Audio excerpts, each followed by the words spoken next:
இது நம்ம ஃபேமிலி. சரத்குமாரின் சமத்துவ மக்கள் கட்சி பாரதிய ஜனதா கட்சியோடு இணைந்திருக்கிறது. தனது கட்சியை பாரதிய ஜனதா கட்சியோடு இணைத்திருக்கிறார் சரத்குமார்.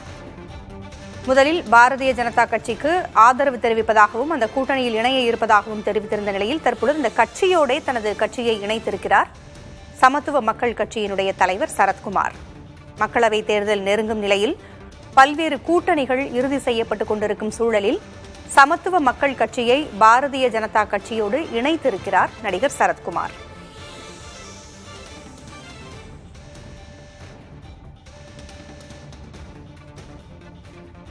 இதுகுறித்து சரத்குமார் பேசி வருகிறார், பார்க்கலாம். எத்தனை சீட்ல நிக்க போறீங்க, யாரோட கூட்டணி, இது மனதை தாக்கி கொண்டிருந்த இரவு நேரத்தில். அப்ப நம்ம இயக்கம் ஆரம்பிச்சோன்னா எந்த இடத்துல கூட்டணி, எந்த இடத்துல எவ்வளவு சீட்டு கொடுப்பாங்க, என்ன டிமாண்ட் வைக்கிறது மட்டும்தான் அரசியல். நாம் எடுத்துக்கொண்ட பாதை மக்களுக்காக சேவை செய்ய வேண்டும் என்று எடுத்துக்கொண்ட அந்த கொள்கை அடிபட்டு விடுகிறது. நாமும் அந்த வழியில் தான் செல்ல வேண்டுமா? ஒவ்வொரு முறை தேர்தல் வரும்போதும் எத்தனை சீட்டு, எத்தனை இடம், என்ன கோரிக்கை என்று சென்று கொண்டிருக்கிறது. நம் வலிமையெல்லாம் ஏன் ஒரு வலிமையான மோடிஜி அவர்களுக்கு நாம் அர்ப்பணித்து அவருடன் சேர்ந்து செயல்பட்டால் என்ன என்று என் மனதில் தோன்றியது. அந்த நேரத்தில் என் மனைவியை எழுப்பி என்னங்க ஆச்சுன்னாங்க. இல்ல, இந்த மாதிரி ஒரு எண்ணம் வந்து கொண்டிருக்கிறது என்று சொன்னார்கள். சொன்னாங்க, எந்த ஒரு முடிவெடுத்தாலும் நான் உங்களோட உறுதுணையாக இருப்பேன்.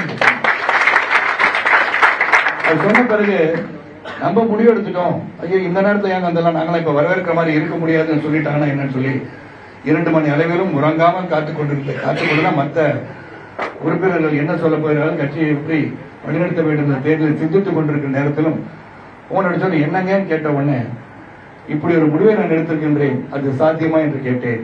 சாத்தியம்தான். நீங்கள் முடிவெடுத்து விட்டீர்களா என்றால், நான் முடிவெடுத்து விட்டேன். இயக்கத்தின் சகோதரர்களை சந்தித்து விட்டு நிச்சயமாக என் கருத்தை அவர்கள் வலுப்படுத்துவார்கள், நான் சொன்னதை கேட்பார்கள் என்ற நம்பிக்கை எனக்கு இருக்கிறது. ஆக தலைவன் எவ்வளியோ அவ்வளிதான் நாங்கள் என்று ஒரு ரசிகமன்ற காலம் தொட்டை பயணிக்கிறவர்கள் என்னை தாண்டி, என்னுடைய கருத்துக்களை தாண்டி, என் மீது நம்பிக்கையை தாண்டி எந்த ஒரு கருத்தும் தெரிவிக்க மாட்டோம், மாற்றான கருத்தை தெரிவிக்க மாட்டாங்க அடிப்படையில் தான் இந்த முடிவை எடுத்து, ஏற்கனவே நாங்கள் பாரதிய ஜனதா கட்சியுடன் தான் இந்த தேர்தலை சந்திக்க இருக்கிறோம் சொன்ன நாங்கள் இன்று பெருமையுடன் கூறுகிறேன், இது ஒரு சிறந்த வழி. மக்கள் பணியை நாம் தொடர்கிறோம். இந்த பயணம் சமத்துவ மக்கள் கட்சியின் முடிவல்ல, இது மக்களுக்காக நம்ம எடுக்கப்பட்ட முயற்சி, நாளைய எழுச்சிக்காக எடுக்கப்பட்ட முடிவு. இது ஒரு தொடக்கம், எழுச்சியின் தொடக்கம், நம் நாட்டின் எழுச்சியின் தொடக்கம். ஒரு சாதாரண எளிய குடும்பத்தில் பிறந்த மோடிஜி அவர்கள் நாட்டின் பிரதமராக என்று சொன்னால் சிந்தித்து பார்க்க வேண்டும். கடுமையான உழைப்பு, உறுதி, நேர்மை. நான் எப்படி பார்க்கிறேன் என்று சொன்னால், எப்படி நாம் அனைவரும் பெருந்தலைவர்களை போல் ஒரு ஆட்சி வராதா என்று நினைக்கும் போது இன்று அப்படிப்பட்ட ஆட்சியை தருவதற்கு ஒருவர் இருக்கிறார் என்று சொன்னால் அது மோடிஜி அவர்கள். ஆக நமது இயக்கம் மீண்டும் அடுத்த தேர்தலை சந்தித்து, தொடர்ந்து தேர்தலை சந்தித்துக் கொண்டே போகிறது பதிலாக ஏன் நமது சக்தியை மற்றொரு சக்தியுடன் இணைத்து செயல்பட்டால் என்ன என்ற எண்ணம் எனக்கு வந்ததன் அடிப்படையில் தான் இன்று உங்களை எல்லாம் சந்தித்து உங்களின் பெயர் ஆதரவை பெற்ற பிறகுதான் அவர்கள் அதை ஏற்றுக்கொண்டிருக்கிறார்கள்.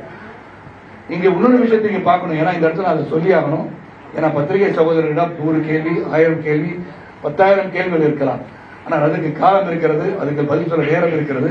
ஆனால் இன்று நாங்கள் சமத்துவ மக்கள் கட்சி தலைவராக எனக்கு ஆதரவளித்த அனைத்து மாநில நிர்வாகிகள், மண்டல அமைப்பு செயலாளர்கள், மாவட்ட செயலாளர்கள், ஒன்றிய நகர செயலாளர் அனைவரும் இங்கே மட்டுமல்ல கீழே வந்திருக்க அனைத்து சகோதரரும் சேர்ந்து தலைவர் எடுக்க முடிவுக்கு நீங்கள் கட்டுப்பட்ட காரணத்தினால், உறுதியாக இருப்பேன் என்று சொன்ன காரணத்தினால், நான் அவர்கள் ஏற்கனவே நான் சேர வேண்டும், இணைந்து செயல்படும் சொன்னதற்கு நீங்கள் இணங்கிய ஒரு அடிப்படையில் இப்பொழுது நான் உங்கள் முன் நான் மீண்டும் ஒரு முறை மாநில தலைவர் அண்ணாமலை அவர்கள் முன்னிலையிலே எங்கள் இயக்கம் சமத்துவ மக்கள் கட்சியின் இயக்கத்தை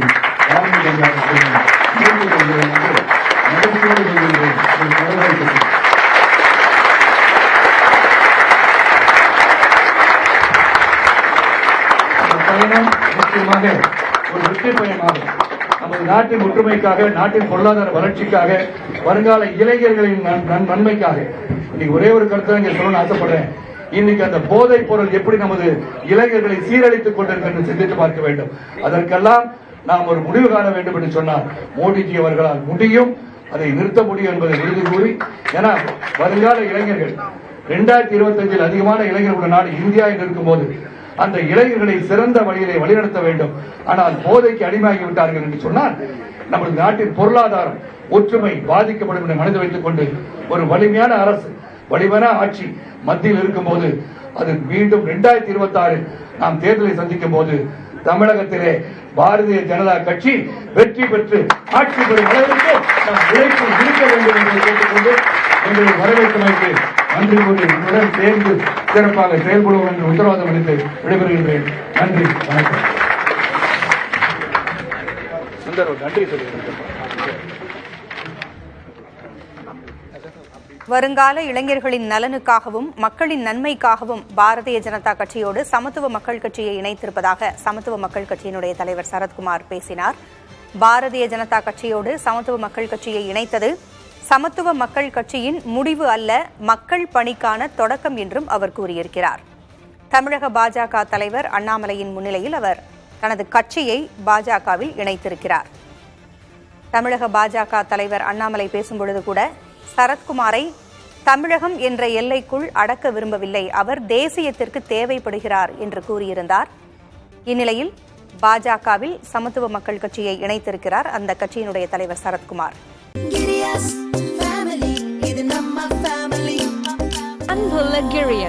இது நம்ம ஃபேமிலி.